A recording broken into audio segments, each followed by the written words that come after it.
కాలమానం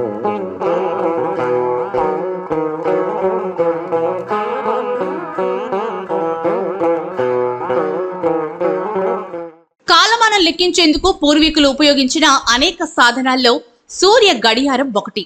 సూర్యుడు గమనాన్ని బట్టి కాలమానం లెక్కించేవారు.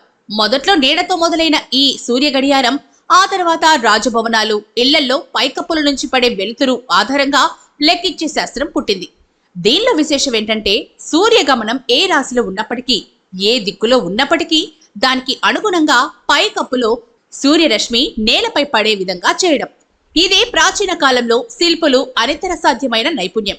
ఎన్ని యుగాలు గడిచినా అది గతి తప్పదు.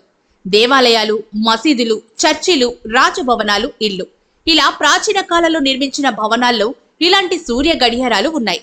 అలాంటిదే హైదరాబాద్ లో 600 ఏళ్ల నాటి కుతుబ్ షాహీ సమాధుల సముదాయంలో ఉన్న సూర్య గడియారం. దీని పైకప్పు నుంచి నలుదిక్కులా పడే నీడ ఆధారంగా కింద ఉండే పద్మం లాంటి ఆకారంలో సూర్యకిరణాలు పడే విధానాన్ని బట్టి సమయం లెక్కించే అలనాటి సాంకేతికత నేటికి ఆధునిక యుగానికి అర్థం కాని విషయం. ఆనాటి శిల్పుల పరిజ్ఞానం, నైపుణ్యం.